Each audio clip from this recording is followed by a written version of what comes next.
Hi, I'm Naomi from the Mixed Up Desk, and welcome to my introduction video, my first video, my newbie tag video. Welcome to my new channel.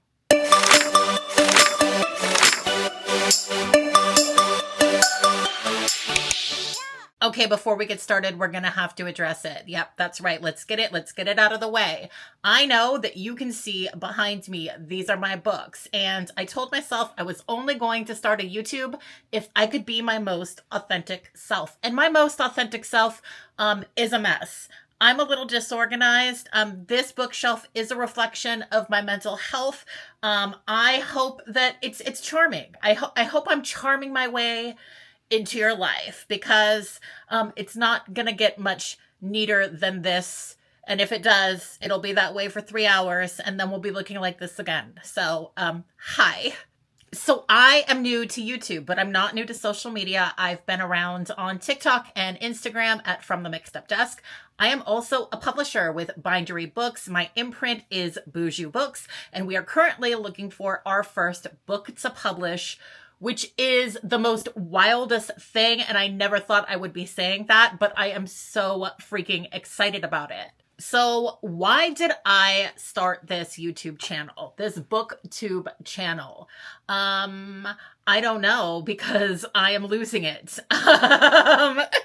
I love talking about books, and the idea of losing TikTok, where I was primarily talking about books, was pretty devastating. So I thought of all the options of where I could go, and I am already on Instagram, as I said earlier, but I don't really care for Reels. So here I am, hoping I can yap for a long enough time to keep you interested. And I think that I can. I do. As I mentioned earlier, I am now publishing books with Bindery Books. I am publishing exclusively Indigenous books at my imprint, Boozhoo Books. And so I want a place where I can still promote Indigenous authors and Indigenous voices. So the next question is, what are some fun or unique things that you bring to YouTube? Like I said, I am super passionate about Indigenous books and getting people to read Indigenous books. I created Indigenous Book Bingo. This is a card with 25 different books by 25 different Indigenous authors. This is actually round 2. So in total, there are 50 different books by 50 different Indigenous authors. And I want to talk about all of them. What are you most excited about your channel? I am excited to make new book friends. Again, I'm excited to talk about my passion for Indigenous books and to convince people to pick up more Indigenous books. If I could convince one person a day to pick up a new Indigenous author, I will have done my job. I am also really excited to see more variety of genres that people talk about. Like I said, I read in every single genre: literary fiction, horror, romance. I just actually started reading romance last year, so that could be an idea for a video if you guys are interested in seeing that. Okay, the next question is, which book series got you into reading? And I'm sorry, but it's very obvious, or should be very obvious, by my username. That is the Mixed Up Files of Mrs. Basil E. Frankenweiler. I was obsessed with this book as a child, but I haven't read it since, which I intend on doing very soon. This series is about kids who got locked into the Metropolitan Museum of Art in New York City overnight, and the shenanigans that they got into. I think I should definitely reread this, but I loved it. What questions would you ask your favorite booktuber? I think I would ask what kind of content is the most popular on Booktube. What kind of book content do viewers want to see? What are they most interested in? What challenges will be the hardest with Booktube? Being prepared. In college, I would wake up 2 to 4 hours before an essay was due and write the essay right before class. I am not good at preparation.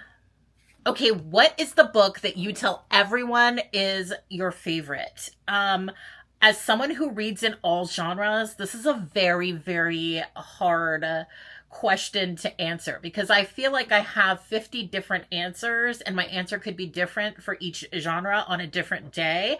But I am going to try to give you one per genre right now. Okay, my favorite literary fiction is Wandering Stars by Tommy Orange. This is the follow-up book to There by Tommy Orange. I actually liked Wandering Stars better. The book follows the same characters from book one after a tragic incident, and it's just so gut-wrenching.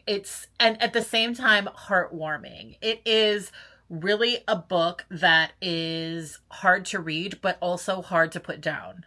A lot of interesting commentary on Indigenous identity in here. I cannot recommend this book enough. My favorite horror book is The Only Good Indians by Stephen Graham Jones. The book follows 4 Indigenous men who went hunting together when they were younger, and the past is coming back to haunt them in a very, very real and visceral way. This book was terrifying. Expertly crafted, beautifully written, and I will think about that fan scene until my dying day. The Reformatory by Tananarive Due is also a favorite of mine. I could probably sit here for hours and talk about all my favorite horror books, and maybe that's an idea for another video at another time, but I didn't want to not mention this in my very first video because I was obsessed with this book. This is a historical horror book about the real-life horrors of reformatory schools. One of my favorite authors, Stephen Graham Jones, of the book that I just talked about, said of this book that it was the book of the decade. Okay, favorite romance. My favorite romance as of right now is 7 Days in June by Tia Williams. Absolutely loved this book. I did just read her new book and I hated it, but I loved 7 Days in June. I love a book that alternates timelines between present day and the past. So that is one of the reasons I think I really, really liked this book. Also really liked the side characters in this book as well. The daughter was great. I think my second runners up would be Emily Henry's People We Meet on Vacation and Julie Soto's Not Another Love Song. The Salt Grows Heavy by Cassandra Khaw is one of my absolute favorite novellas. If a book is described as being purple prose or overly flowery, I know that that's a sign that that book is going to be for me. I understand it's not for everybody, but it's definitely for me. A Mermaid, a Plague Doctor, a Beautiful Nightmare. A fantasy that I don't hear enough people talking about is Shigidi and the Brass Head of Obalufon by Wole Talabe. I adored this book. Why did I adore this book? Because it has a heist. And all a book needs is a heist to have me. A nightmare god and a succubus going to take back artifacts in the museum. Sign me up right now. I need a book too. I cannot get on here and talk about my favorite books without mentioning Isabel Cañas, who wrote The Hacienda and The Vampires of El Norte. Beautiful, beautiful lyrical writing, very, very creepy, and always with the best romance in the horror. Nobody is doing it like she is right now. There are just lines and lines of phrases that are so beautiful that I underlined in this book. Like, I almost feel like I underlined the entire book. Penance by Eliza Clark is a wild ride. If you were ever someone who is into true crime and someone who is critical of true crime now, this book is an absolute must read. The story is about a horrible, horrible murder of a teenager, and the way that it is told is in interviews and newspaper articles and online spaces, and it really gets into how we just make everything such a spectacle. But like, you also can't stop reading because you need to know what happened. The book was super clever. I've never read anything like it before. I'm always going to recommend The Devil Takes You Home by Gabino Iglesias. This follows a man who had to take a job with the cartel to pay for his child's health care. And he discovers that he's pretty good at the violence. And so he takes one last job because, you know, why not? My absolute favorite reviews of this book are the negative reviews that say that this book is too woke. Never have I been sold more on a book from a negative review. Call a book woke and I'm awake. You know what I mean? Chain Gang All-Stars by Nana Kwame Aja is also another book that I will always recommend to people who haven't read it yet. A TV show where America's prisoners battle it out on live television, gladiator style. Does it sound disgusting? A great satire with unforgettable characters that really shines a light on the American carceral system, American politics, and just American culture. Okay, those were a lot of my favorite books. Now, the next question is, what is the book that you have reread the most?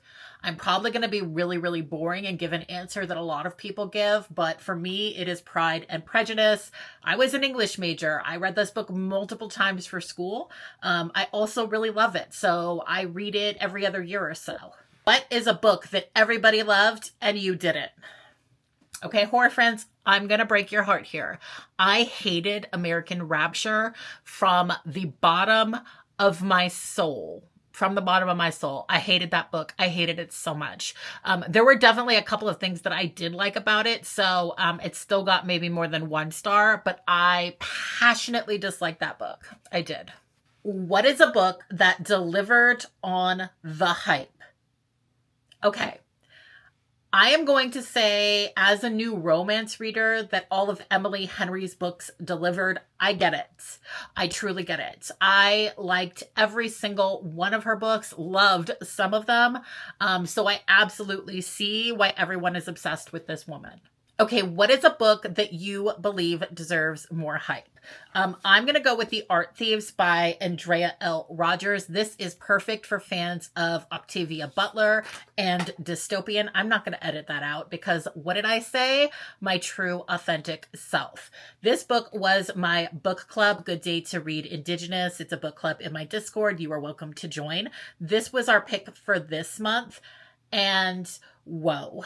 The story takes place in the future, but I'm going to be honest with you, it feels a little like a present day, so it can be hard to read in parts. A young Cherokee girl who's working at a museum meets a boy from the future who's like, yo, things are going to get worse here. Things are going to get worse. And then they do. They do. So I want to say this is a dystopian, but a dystopian that offers a little bit of hope. A lot of interesting things about identity in this book. And one of my favorite things about a book, other than a heist stealing back artifacts and art. Yep, that's right. My favorite thing. There is also a lot of reference to other media, like other books, including Indigenous books, including Octavia Butler's Parable of the Sower, and other dystopian books. I love a book that references other books, and other media as well. I really need to do a longer review on this, either here or in Bindery. I'm not sure where it's going to land, but it's coming. Okay, so what are some books that I usually recommend? I usually recommend I Was a Teenage Slasher by Stephen Graham Jones. This book is an adult book, but it reads a little bit YA, and I think it's the perfect introduction to Stephen Graham Jones because it feels like the most accessible for everyone. And it follows a teenage boy who, is on his journey to becoming a teenage slasher. And I also think that this book is a little bit of a horror romance. I do. You can argue with me in the comments below, but I do feel like it was a horror romance. The second book that I always recommend to people is Green Fuse Burning by Tiffany Morris. I want you to look at this cover. What? This is insane. I am obsessed with this cover. This is a grief horror book, and grief horror is one of my favorite horror subgenres. It is about a woman whose father is dying. She's also struggling with a hard time in art school. She needs to complete a project, so she goes to a cabin in the woods. It's a little bit swamp horror. It's a little bit cottage horror. It is a sapphic horror. Again, beautiful writing, you need this book right now. What is a book that you hated? If there is one thing to know about me, it is I am a hater to my core. So when I hate a book, I will talk about it. I will let everybody will know that I hate the book, and I will remind them that I hate a book, even if they liked the book. I just am that person. And so the book right now that I have hated the most, not American Rapture, though I didn't like it, is The Final Girl Support Group by Grady Hendrix. Because what the heck is Final Plant? And why do we address the plant as Final Plant throughout the entire book? Despise. I do. Okay, what is a book that made you cry? The Berry Pickers by Amanda Peters had me sobbing. This story is told from different perspectives. One perspective is the brother of a woman who went missing when she was a child, so his sister went missing, and the other perspective is this woman who is finding out that her family is not who they portrayed themselves to be, and this book is going to tear you apart. House of Frank by Kay Sinclair, which was actually one of the first Bindery books, is another book that made me cry last year. This is about a sapphic witch who lost not only her sister, but all of her power, and has to find a way back home and back to herself. And she meets this really interesting set of characters who are all lovable. I adored this book, but it did make me cry. If you could reread any book for the first time, what would it be? That would be The Last House on Needless Street by Catriona Ward, because what do you mean one of the perspectives is the perspective of a cat? What do you mean? This book was perfectly suspenseful with a twist that I did not see coming. Here is a question that I'm going to have to come back to because I cannot think of a good answer right now because I read a lot of devastating books. The question is, what book has a world that you want to live in? And I would love to know how people answered this question before, because I read a lot of horror. I read a lot of thrillers. I don't really want to live in a romance world. So I'm thinking like maybe fantasy would be the best option, or like a sci-fi. I don't know. Tell me how you answered this question below, like what book you chose and why. I am dying to know. Okay. I'm just going to do 2 more of these questions because I haven't talked this much in a very long time. And I'm filming them in little clips, so I'm really nervous that this is only going to add up to 5 minutes. We'll see what happens. So what is a book that would make a great movie? So many of them. I really actually like this prompt because I think I can take this prompt and turn it into a longer video talking about multiple books that I want to be movies. And I think I will do that. But if I have to name just one right now, I'm going with Rebecca Roanhorse and Black Sun, the Between the Earth and Sky trilogy. Can you imagine the visuals in this book? I think Rebecca Roanhorse actually really writes books that would be like great turned into TV shows and even just stories, because I'm thinking about the short story that she had in Jordan Peele's Out There Screaming with the brother and the sister. That needs to be a TV show. That needs to be a series. I am going to end this with a book to help you get out of a reading slump. This past year, I discovered that I am a fan of the cozy mystery, and so a book that I would recommend to literally anybody is Vera Wong's Unsolicited Advice from Murderers by Jessie Q. Satato. This book follows Vera, who is an elderly woman who runs a tea shop. Her son doesn't give her much attention. She is struggling a little bit in her older age. And then she walks downstairs one morning and there's a dead body in her tea shop. So she's like, police, come figure this out. And the police are useless, which is a shocker, really. And so she has to solve the murder that happened in the tea shop. And she does this by figuring out very quickly by the people who just keep coming by the shop who the main suspects are. And then she befriends them, but she befriends them as a group and they all have to hang out with each other. What a delightful story about murder. I didn't realize murder could be so funny. I also just finished her Dial A for Aunties, the first book. Absolutely a riot. I need a little jokey joke with my murder. I do. I mean, listen, I love a great horrific murder, but I also like a little jokey joke with my murder. So highly recommend Vera Wong's Unsolicited Advice for Murderers. There is a second book and it's coming this year. Okay, that's it for me. First YouTube video down, first video on my channel down. Let me know below what kind of videos you would like to see from me. Make sure to like and subscribe and turn on the notification button. I think that's what the people say here. Also, if you haven't already, please come and join my reader community on Bindery. You can do this for free, and every subscriber truly helps. I am trying to build a group of people who are passionate about diverse stories and read diversely, believe books are political, and would love to see more Indigenous books in the world. So like I said, you can join for free. I will put down all of the links below. I'm on TikTok and Instagram and Threads and Blue Sky at From the Mixed Up Desk. So be sure to say hello if you see me out in the wild. Thank you for watching.